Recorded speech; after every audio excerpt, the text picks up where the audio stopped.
Assalamualaikum warahmatullahi wabarakatuh. Pendengaran yang budiman, sungguh membina rumah tangga itu tidaklah mudah. Haruslah ia dibangun di atas keikhlasan dan kesabaran, agar ia akan berjalan seperti roda yang berputar.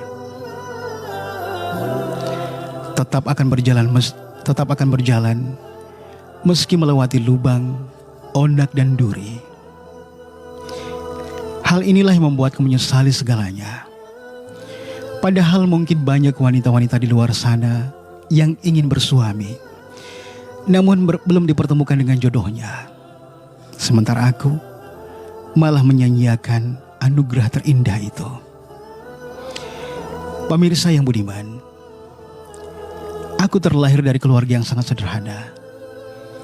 Tinggal bersama kedua orang tua dan dua orang adikku. Sehari-harinya kami hidup dengan kondisi yang sangat prihatin.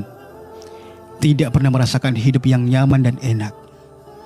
Makan apa adanya, memakai pakaian apa adanya, tidak pernah ada yang istimewa. Aku sangat cemburu dengan kehidupan kebanyakan orang di luar sana yang mampu merasakan kebahagiaan hidup seperti yang mereka inginkan. Sementara aku, ke sekolah saja aku kadang merasa malu karena sering dijauhi oleh teman-teman, sepatuku kumal, tasku jelek, dan segala kekurangan menumpuk padaku. Hal itulah yang membuatku bete dan tidak semangat untuk pergi ke sekolah. Kedua orang tuaku sendiri adalah orang tua yang sangat taat pada agama, meskipun semua serba otodidak. Artinya gak pernah sekolah dan gak pernah belajar pada siapapun. Mereka menjadi religius karena kebiasaan sehari-harinya. Sholat gak pernah ketinggalan, puasa sunnah gak pernah terlewatkan, selalu menjaga silaturahim dengan orang lain, dan semua hal yang baik-baik selalu mereka ajarkan pada kami. Ayahku sendiri, teman-teman, penarik becak dengan upah seadanya. Sedangkan ibuku, tukang cuci keliling di kampung. Siapa saja yang butuh tenaganya, pasti beliau akan bantu dengan upah seadanya. Yang penting cukup untuk memenuhi kebutuhan hidup sehari-hari. Ke sekolah, aku dan kedua adikku kadang diberi jajan, kadang juga tidak. Dan hal itu sudah terbiasa pada kami. Pernah satu kali aku merasa sangat menyesal karena terlahir dari keluarga miskin seperti itu. Bahkan itu aku ungkapkan di depan ayah dan ibuku saat aku meminta digantikan sepatu sekolah yang sudah butut. Namun mereka tidak punya uang. Kenapa sih? Hanya untuk menggantikan sepatuku yang sudah butut, ayah dan ibu gak bisa? Paling cuma 40 ribuan. Aku gak minta yang mahal kok, Bu. Aku hanya minta digantiin dengan yang sederhana saja. Yang penting bisa untuk kenyamanan aku, Bu, ayah. Aku malu loh. Malu selalu dicemooh di sekolah. Aku bosan dijauhi oleh teman-teman, ujarku dengan nada memelas sambil menangis dengan keras. Duh, kamu yang sabar, nak. Ayah dan ibu tahu dan mengerti perasaanmu. Tapi ayahmu ini belum dapat duit lebih untuk membelikan sepatumu, nak. Penghasilan ayah dan ibu hanya cukup buat kebutuhan kita sehari-hari, bayar SPP bulanan kalian, dan untuk bayar listrik. Jajan kalian aja kadang ayah dan ibu gak bisa berikan setiap hari. Yang sabar ya, nak.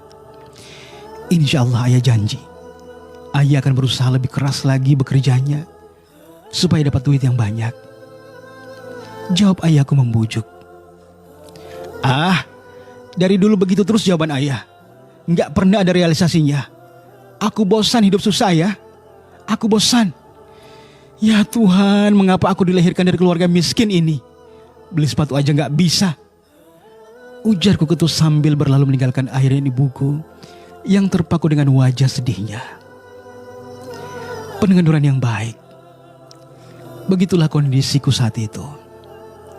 Kehidupan ekonomi yang sangat memprihatinkan membuatku menjadi pribadi yang kurang bersyukur. Aku bahkan tidak menyadari bahwa itu begitu sangat melukai perasaan mereka. Kadang ku dapati ayahku sering menangis dalam tahajud di tengah malam. Menangis meminta diberikan kesabaran atas apa yang sedang menimpa keluarga kami saat itu. Hingga seringnya aku mendengarkan doa-doa seperti itu. Akhirnya suatu pagi aku kembali memprotes ayahku. Ayah, percuma dong sholat tengah malam buta. Kalau berdoa cuma minta diberikan kesabaran. Ya, kalau berdoa tuh yang bener dong.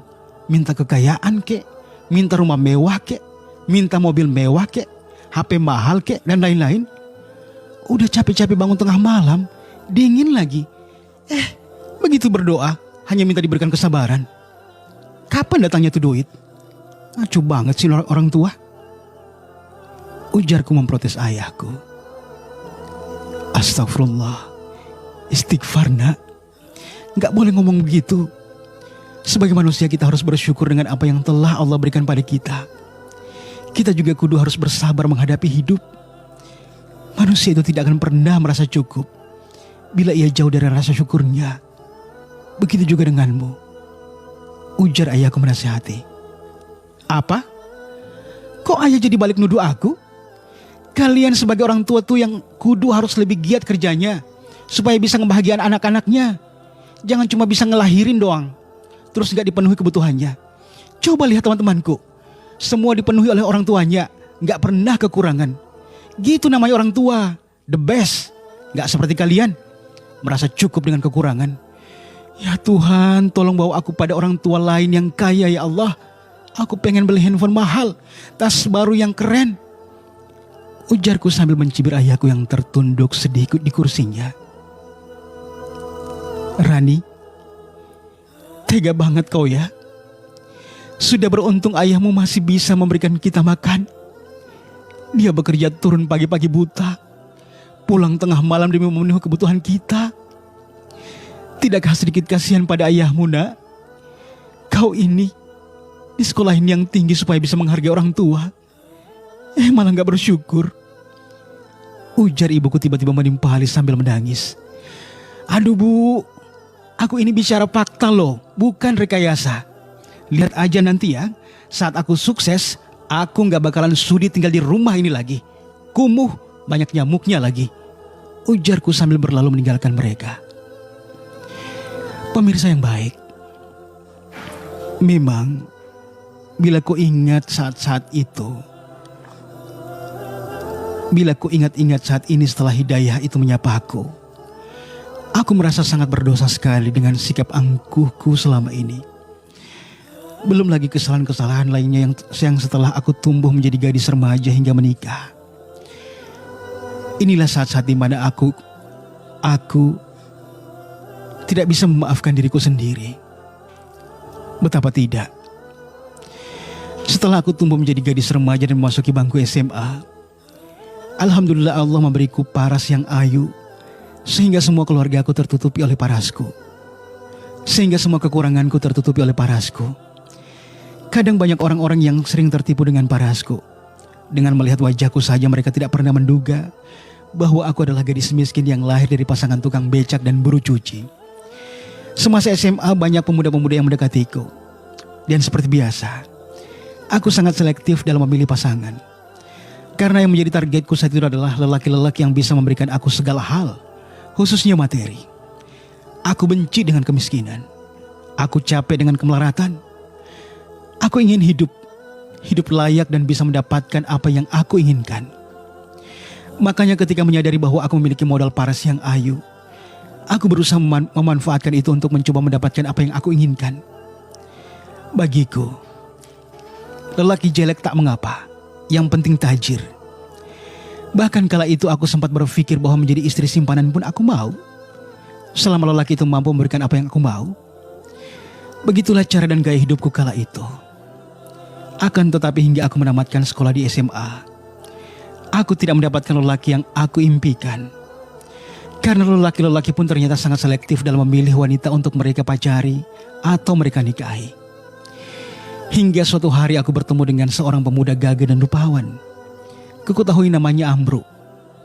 Seorang pemuda dari Surakarta yang datang bertamu ke desa kami karena pekerjaannya. Amru adalah pemuda polos yang gagah dan taat beribadah. Ia adalah pekerja perakit antena tower yang dikontrak oleh sebuah provider. Kala itu ia datang bersama timnya untuk membangun tower Indosat di kampung kami. Dan lokasi pembangunan tower tersebut tidak jauh dari rumahku. Karena dekat dengan rumahku ada warung kecil, maka Amru dan kawan-kawannya sering ke situ untuk membeli kebutuhan mereka. Selama pengerjaan tower pun mereka nyewa rumah sederhana yang tidak jauh dari rumahku. Jujur, sebenarnya Amru bukan tipe aku.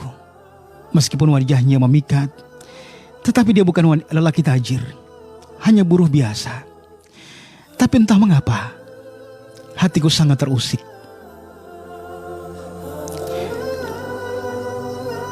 Hatiku sangat terusik dengan kehadirannya di kampungku. Apalagi ku tahu beberapa gadis kampung sebayaku berusaha mencari perhatian Amru. Hingga akhirnya rasa itu pun lahir di hatiku, meskipun tak disadari oleh Amru. Pendengar, sejak benih-benih cinta itu,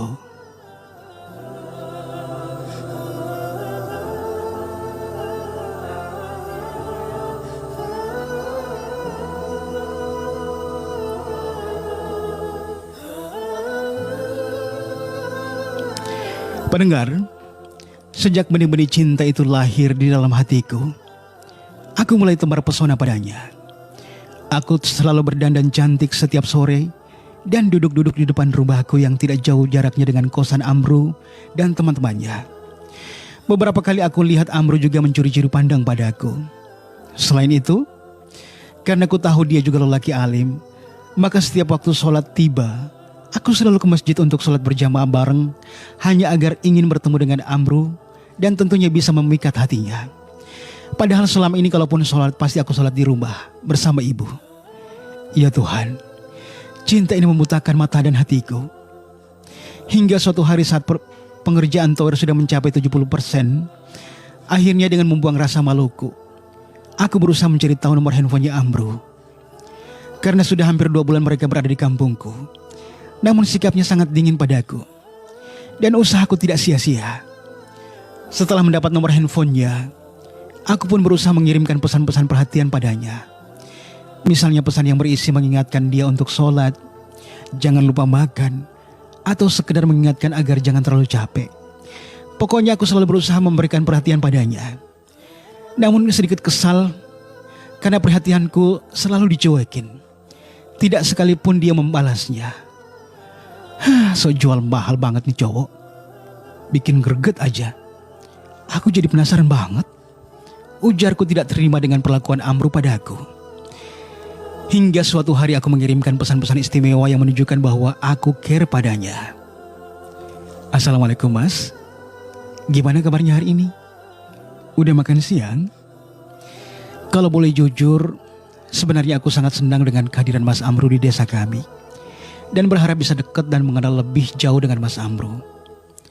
Kalau boleh tahu, apakah Mas Amru sudah punya pacar atau sudah punya istri? Isi pesan singkatku to the point padanya setelah berhari-hari ia tidak pernah menggubris perhatianku lewat SMS. Saat pesan SMS-ku tersebut terkirim, aku sangat gelisah menunggu balasannya, berharap bahwa dia pun merasakan hal yang sama sebagaimana yang kurasakan saat itu. Namun hatiku semakin gelisah karena lagi-lagi SMS-ku tidak mendapat balasan darinya. Akhirnya hingga hari berikutnya SMS-ku tak mendapat balasan darinya. Aku berinisiatif mengirimkan pulsa 10.000 padanya. Sebab aku khawatir jangan-jangan dia tidak punya pulsa sehingga tidak pernah membalas SMS-ku. Assalamualaikum Mas Amru. Aku udah kirimin Mas pulsa 10.000. Mohon diterima ya. Sekalian mohon SMS-ku yang kemarin dibalas ya. Terima kasih. Isi pesan yang kukirim tanpa rasa malu kala itu. Dan akhirnya balasan pesan itu pun aku terima darinya. Tapi isinya sungguh membuatku merasa marah dan tersinggung. Waalaikumsalam. Maaf, selama ini saya nggak membalas SMS Ukti karena saya belum layak mendapatkannya. Kita bukan mahram, kita juga bukan keluarga, dan kita tidak saling kenal. Jadi sekali lagi saya minta maaf. Adapun pulsa yang anti sudah kirim tadi, insya Allah akan saya kirimkan balik kembali. karena pulsa saya masih cukup untuk beberapa hari ke depan. Semoga Anti tidak tersinggung dengan kata-kata saya. Terima kasih. Wassalamualaikum. Bunyi SMS Amru kala itu yang sama sekali tidak kuharapkan disusul kemudian dengan bunyi SMS dari 858 yang memberitahu bahwa aku mendapatkan kiriman pulsa 10.000 dari nomornya Amru. Artinya Amru benar-benar mengembalikan pulsa yang aku kirimkan padanya. Pemirsa yang baik, lama sekali aku berusaha mencari perhatian pria bersahaja tersebut, namun sulit untuk menembus dinding hatinya. Hingga aku meminta bantuan pemilik rumah kosan mereka untuk menyampaikan perasaanku pada Amru secara empat mata, agar teman-temannya tidak mengetahuinya. Dan ibu kos mereka, Ibu Marni pun akhirnya menjadi mak comblang cintaku pada Amru. Entah bagaimana caranya, melalui Ibu Marni, akhirnya Amru menyampaikan bahwa ia memang gak suka pacaran. Amru meminta pandangan Bu Marni, bila memang aku adalah wanita baik-baik, maka ia akan segera menemui orang tuaku dan melamarku. Dan Bu Marni pun melancarkan aksinya dengan memberikan informasi terbaik pada Amru tentang diriku. Bahwa aku gadis soleha karena tidak pernah ketinggalan sholat 5 waktu. Bahwa aku adalah anak tertua sekaligus membantu menopang kehidupan keluarga dengan menjual pulsa kecil-kecilan dan lain-lain. Dan memang kala itu aku membuka usaha kecil-kecilan jualan pulsa. Cuma karena di wilayahku jarang ada konter handphone, jadi jualan pulsaku laris manis. Akhirnya segalanya berjalan seperti apa yang aku harapkan. Amru yang memang masih lajang saat itu dan terlanjur senang tinggal di kampung kami, akhirnya menghubungi orang tuanya untuk meminta mereka datang bersilaturahim ke rumahku dan keluargaku. Pemirsa, pada saat pertemuan dengan kedua orang tua Amru, sebenarnya ada sedikit keraguan di hatiku. Apakah aku telah yakin dengan keputusanku menikah dengan Amru? Apalagi setelah tahu bahwa keadaan keluarga mereka juga tidak jauh beda dengan keluargaku. Amru anak tertua dari 3 bersaudara, dan mereka juga hidup dengan keadaan yang hampir sama dengan keluargaku. Ayahnya tukang batu dan ibunya penjual jamu. Saat itu ada rasa khawatir merasuk jiwaku. Apakah Amru mampu membahagiakan aku? Apakah dia bisa memberikan apa yang aku mau sebagaimana cita-citaku selama ini? Bagaimana bila keluarganya masih sangat tergantung pada Amru? Aduh, mati aku. Cinta dan kekaguman ini telah menguasai nalarku, sehingga akal sehatku begitu menurut pada hawa nafsuku. Akhirnya dari silaturahim tersebut terjadilah kesepakatan di antara kedua orang tua kami masing-masing, bahwa keluarga Amru datang saat itu sekaligus ingin melamarku untuk anak mereka.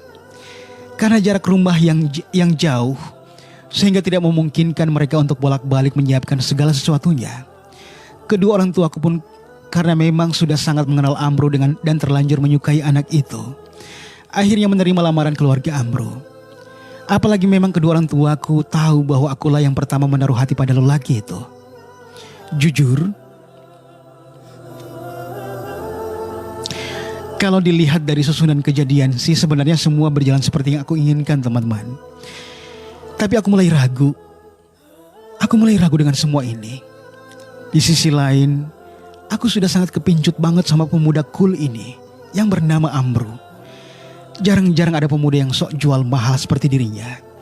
Dan itu tipe aku banget. Tapi jika ingat kondisi ekonominya, aduh, aku kok jadi ragu ya.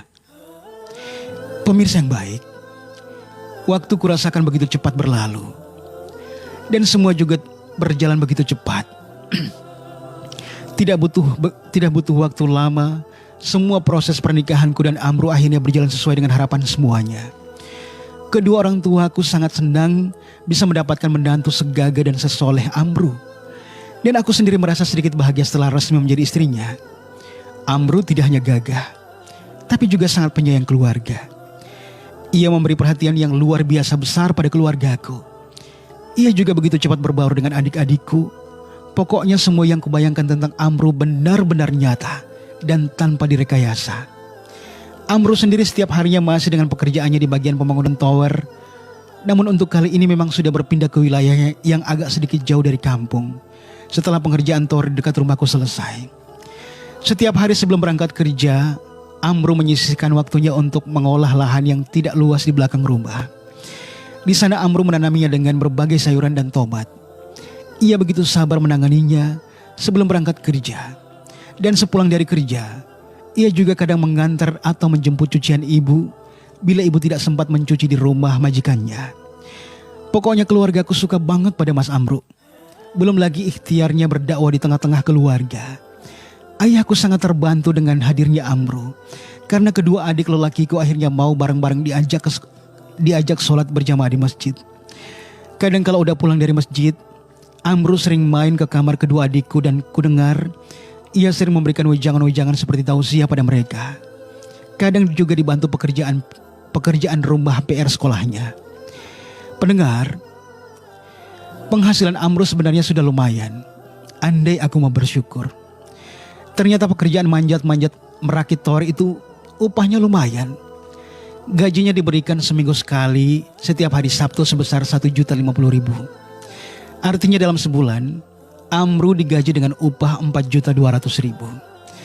Tapi karena ia masih memiliki tanggungan di keluarga dan adik-adiknya di kampung, makanya ia mengirimkan sebagian gajinya kepada orang tuanya setiap minggu. Dan ia meminta keikhlasanku untuk itu.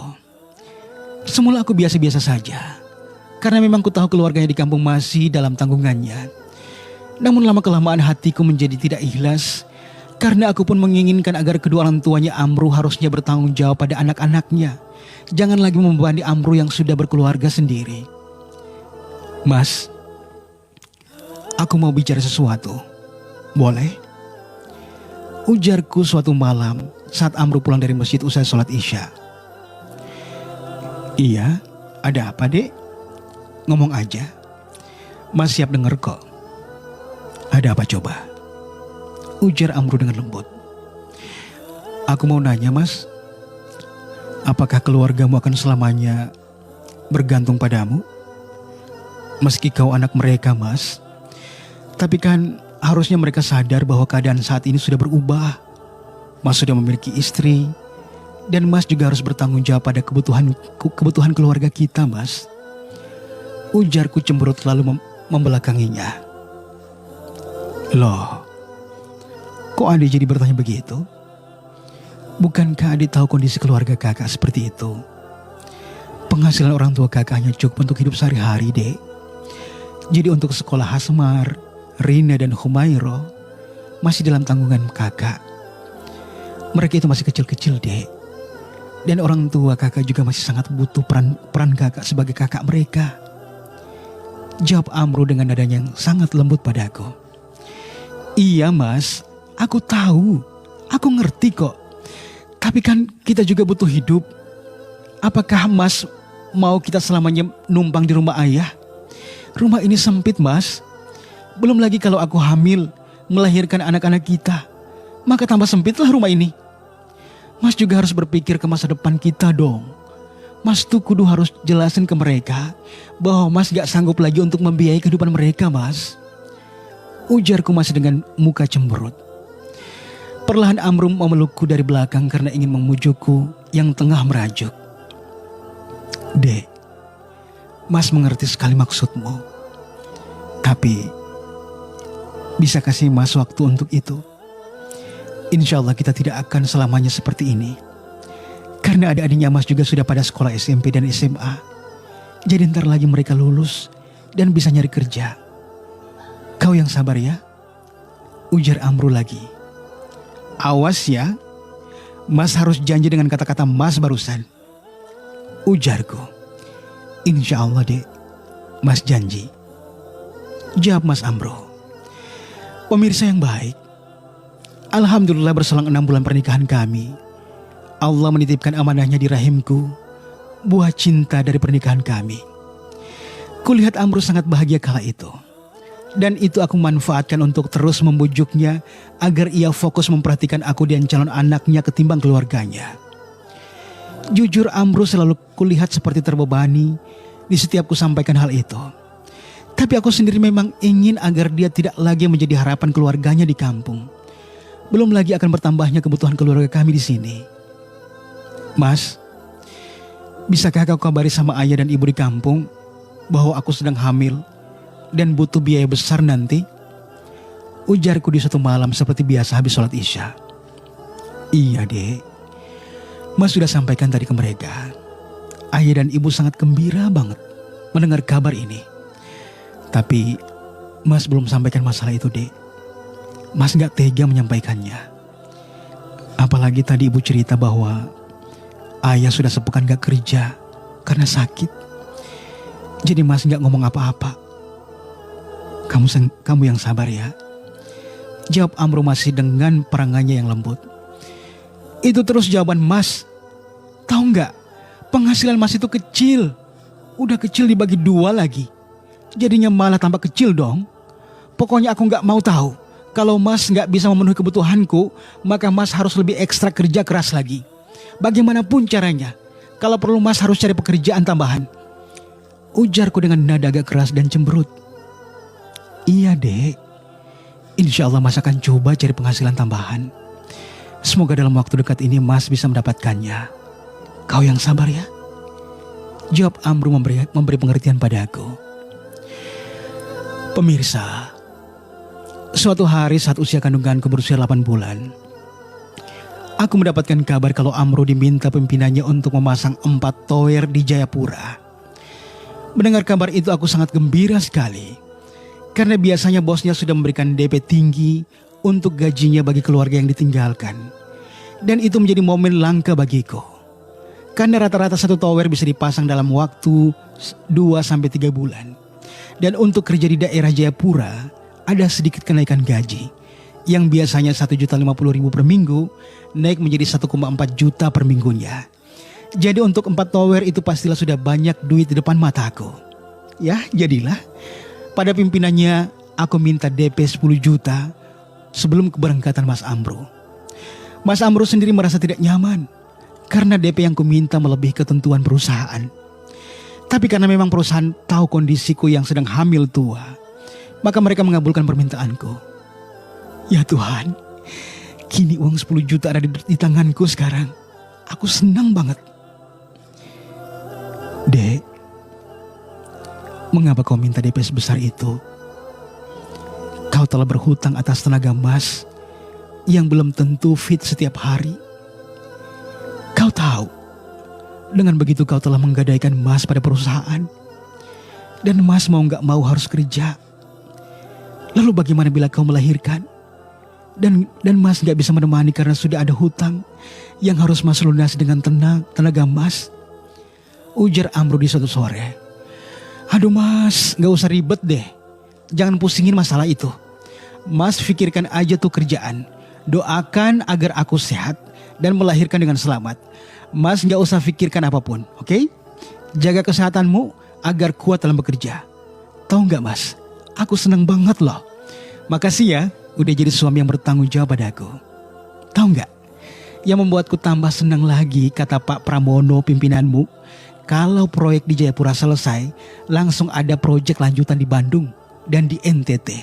Dan itu artinya Mas, aku udah bisa minta DP lagi. Jadi kita bisa cepat punya rumah. Ya Tuhan, rezeki anak soleh ya, insya Allah. Ujarku sambil mengelus-ngelus perutku. Astagfirullah. Istighfar dek. Jangan ngutang dulu. Biarlah Mas kerja dulu. Dan umpahnya nanti Mas kirim setiap bulannya padamu. Mas takut sekali ngutang dek. Mas takut. Mas takut sewaktu-waktu Mas bisa meninggal dan mati memiliki hutang. Insya Allah kalau memang sudah rezeki, gak akan lari kemana dek. Jawab Mas Amru dengan wajah sedih. Alah, Mas tenang aja deh. Di sini aku akan bantu dengan doa. Insya Allah Mas sehat di sana. Gak usah ingat-ingat aku dan calon anak kita. Pokoknya Mas fokus aja pada kerjaannya, oke? Aku jadi tambah sayang deh sama Mas. Ujarku lagi berusaha memujuknya agar tenang. Dan masih kusaksikan raut wajah sedih di wajahnya. Pemirsa, Amru cukup berat meninggalkan aku yang tengah hamil 8 bulan. Namun apa boleh buat, Amru harus berangkat karena aku udah pinjam DP duluan di kantornya. Dan itu artinya Amru akan berada di Jayapura selama 4 bulan. Dan insya Allah saat dia pulang, si dede bayi sudah berusia 1 tahunan. Gak masalah. Yang penting duit masuk ke kantongku. Lumayan. Pemirsa sekalian, sebelum berangkat aku selalu mewanti-wanti Amru agar tidak menghambur-hamburkan duit di sana. Aku juga sudah menyampaikan ke atasannya agar selama di sana, aku nggak ngizinkan Amru untuk kasbon atau ngutang di perusahaan. Bahkan kalau perlu semua gajinya langsung ditransfer ke rekeningku. Dan pihak perusahaan pun sudah mengiyakannya. Pendengar dan pemirsa, waktu terus bergulir. Alhamdulillah, aku selamat melahirkan bayi laki-laki dengan berat 3,2 kg dalam keadaan sehat. Saat ku kabarkan hal itu pada Amru, ia tampak girang gembira sekali. Dari suaranya seperti ia ingin pulang untuk menemui anaknya. Tapi aku gak mengizinkan karena ia baru 2 bulan di sana dan masih ada 10 bulanan lagi waktunya untuk bekerja. Dengan rasa haru dan bahagia, ia menyampaikan padaku bahwa ia meminta anaknya diberi nama Mus'ab bin Amru. Dan aku gak masalah soal itu. Yang penting kewajibannya sebagai ayah tetap ditunaikan. Dan padanya aku selalu menyampaikan agar ia tidak ngutang di perusahaan dan fokus mengirimkan gajinya untuk keperluan kami di sini. Saat itu aku seolah tidak peduli apakah ia sehat-sehat saja di sana, bagaimana ia makan dan membeli kebutuhannya sehari-hari. Tapi aku yakin dia mampu melewati masa-masa sulit di sana. Dek, aku rindu pada kalian. Aku ingin sekali melihat Mus'ab dan kamu juga. Mas rindu kalian, Dek. Mas ingin sekali pulang.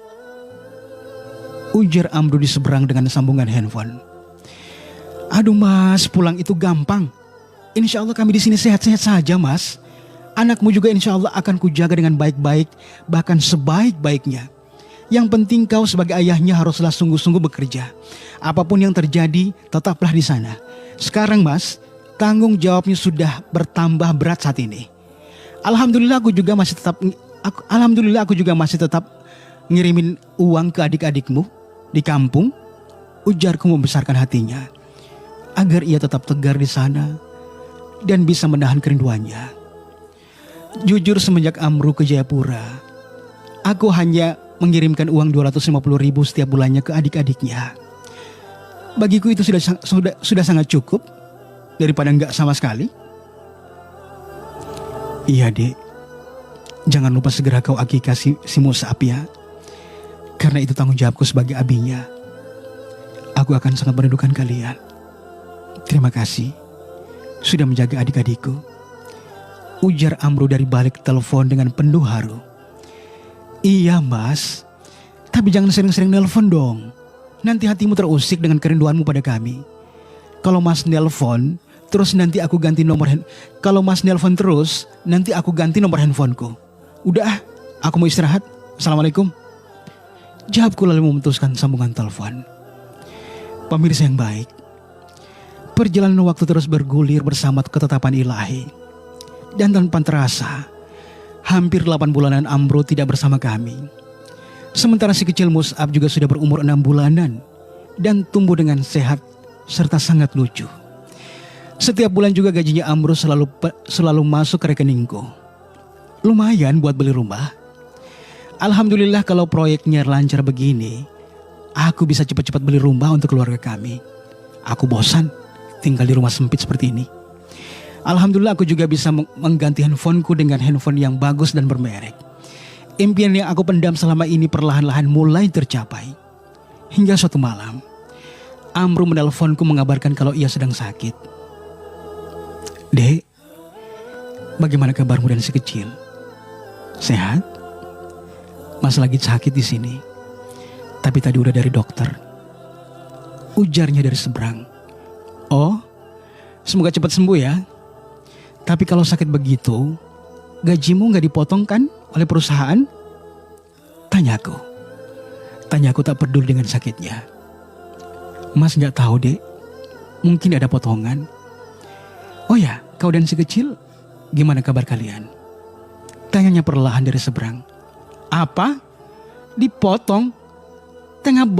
Tega banget perusahaanmu itu. Kalau begitu Masnya cepat sembuh dong. Jangan sakit mulu. Nanti malah gak dapat gaji lagi. Jawabku terkejut sambil ngambek. Tapi Mas benar-benar sakit deh. Mas gak kuat. Ini aja dokter udah ngasih peringatan. Kalau Mas tetap memaksa kerja, maka akan berbahaya bagi kesehatan Mas. Oh ya, kau dan si kecil gimana kabar kalian? Kok dari tadi pertanyaan Mas gak dijawab-jawab? Kakak rindu kalian, Dek. Ujarnya lagi dari seberang. Kami di sini sehat, Mas. Aduh, jangan jadi cengeng dan manja gitu dong. Emang kata dokter Mas sakit apa sih? Tanyaku ketus. Alhamdulillah, kakak senang mendengarnya. Semoga kalian sehat selalu ya. Kata dokter sih kakak kena tipes, jadi harus banyak istirahat dulu. Jawab Amrum dari seberang. Aduh, kirain penyakit berbahaya. Tipes doang kok. Sehari 2 hari udah cukup buat istirahat. Kalau Mas manja kayak gitu, pasti sakitnya jadi terasa banget. Makanya kudu harus lebih semangat. Sakit tuh jangan diumpetin, tapi lawan dia dengan tetap bekerja dan bergerak. Kalau gini-gini terus, bisa-bisa gak dapat gaji lagi. Aku jadi malas dengarnya. Ujarku dengan nada kesal pada kemanjaan Amro. Insya Allah, Dek. Besok kakak akan upayakan untuk masuk kerja, supaya kau bisa merasa senang dan bahagia. Pesanku, Dek, jangan kau sia-siakan anak kita. Sayangi dia. Mas titip dia ya. Didik dia dengan ilmu-ilmu yang baik dan didikan yang bermanfaat. Karena dia investasi kita berdua sebagai orang tuanya. Ujar Amro dengan nada lemas sambil menangis. Nah gitu dong. Aku kan jadi semangat mendengarnya. Pokoknya aku doain semoga Mas Amro cepat sembuh dan bisa tetap bekerja. Ingat loh, setelah selesai proyek di Jayapura, ada lagi proyek baru untuk Mas. Begitu kata Pak Pramono padaku. Kalau udah selesai di sana, jadi aku sudah minta DP lagi dong, bisa minta DP lagi dong pada beliau. Ujarku dengan rasa girang dan bahagia. Jangan, Dek. Kakak mohon jangan ngutang dulu. Kakak takut sekali berhutang. Kau bersabar aja ya. Nanti kakak akan upayakan rutin mengirimkan upah kakak buatmu. Ujar Amro dari seberang sambil meneteskan air mata. Aduh Mas, gak seru kalau dikirimkannya dikit-dikit seperti itu. Aku mau nanya, kenapa bulan lalu Mas ngirim gajinya gak full sama aku? Aku cek kemarin di rekening, kurang 200.000. Mas bikin apa sih uang 200.000 itu? Ingat ya Mas, ingat dengan aku dan anakmu di sini. Kau tuh harus hemat di sana. Jawabku dengan nada sedih dan marah. Iya, maaf Dek. Kemarin 200.000 itu aku bayar pinjamanku ke Pak Khalid. Karena Mas udah dipinjemin buat makan di sini.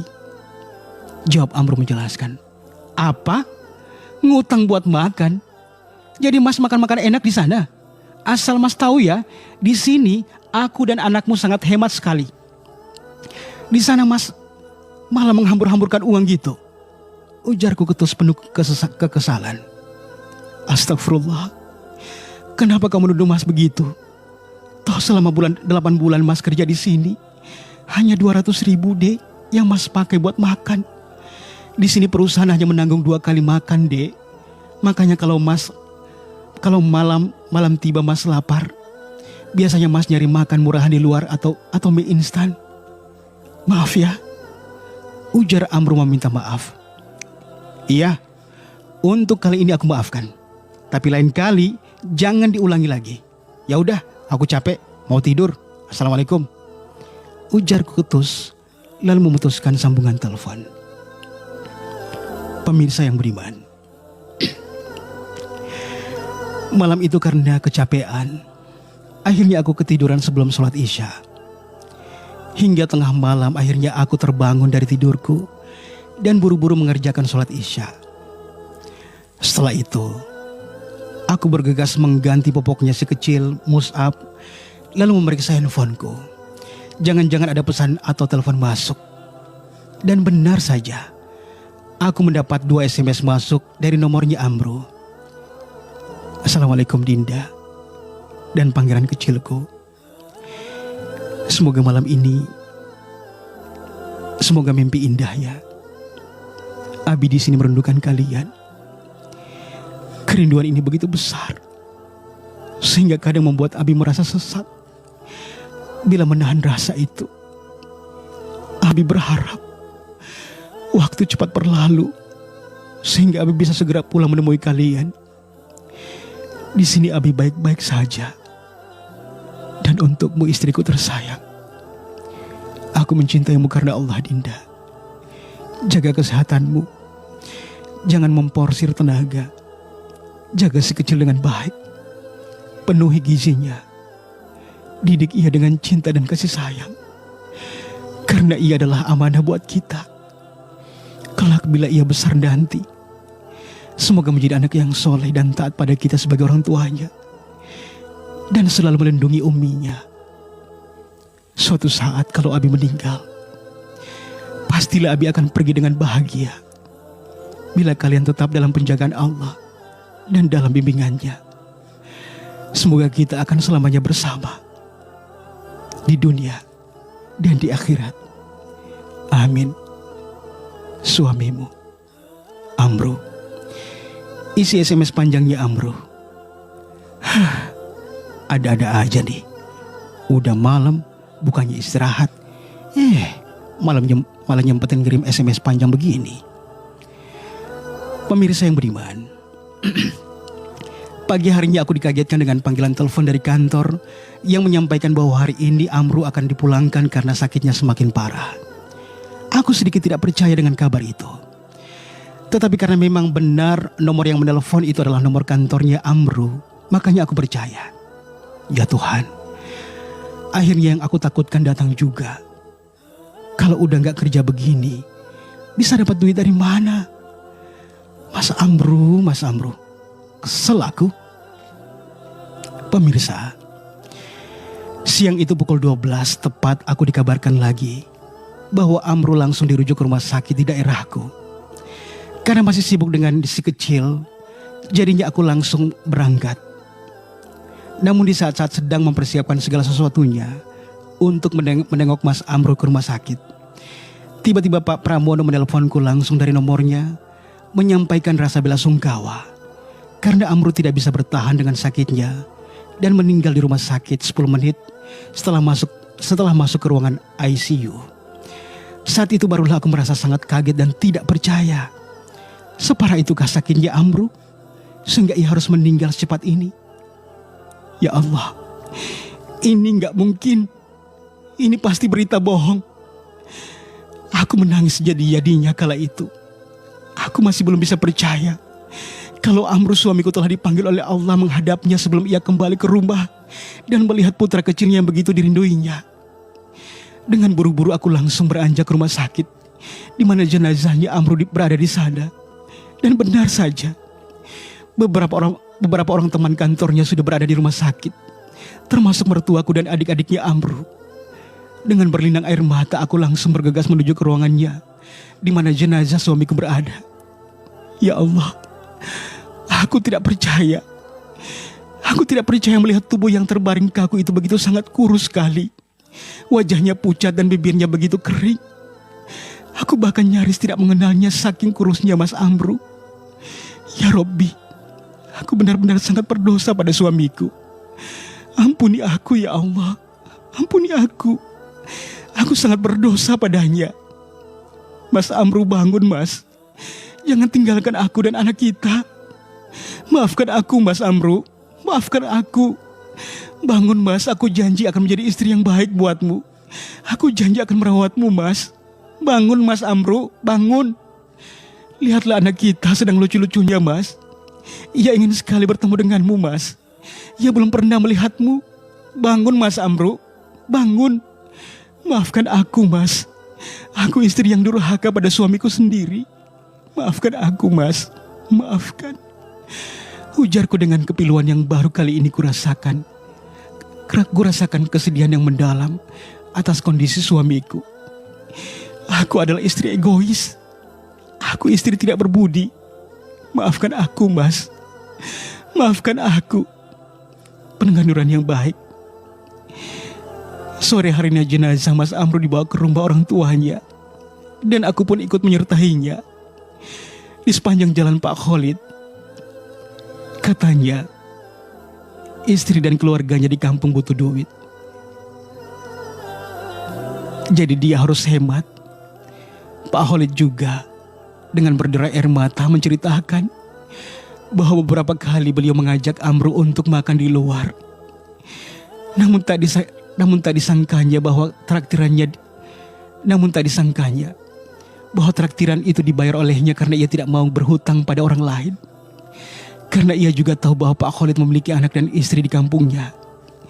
Bahkan pada saat dokter memvonis sakitnya tipes cukup parah, Amru juga masih tetap bekerja.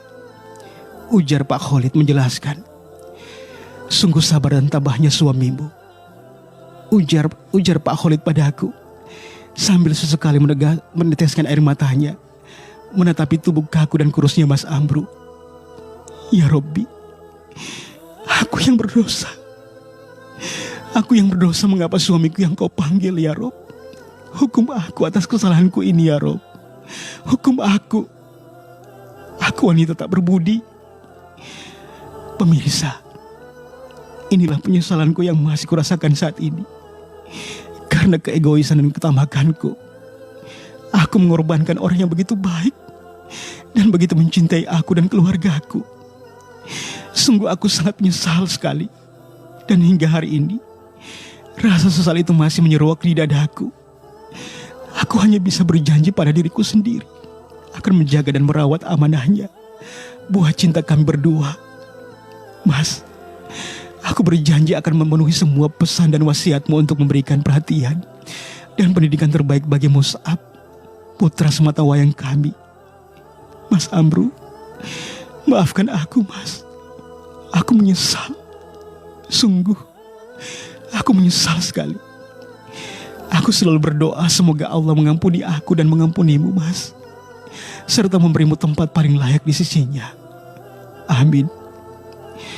Pemirsa yang beriman, semoga peristiwa yang menimpaku ini tidak akan terjadi pada kalian. Sayangi suami-suami kalian sebelum Allah dengan kasih sayangnya mengambilnya kembali dari sisi kita. Wassalamualaikum warahmatullahi wabarakatuh.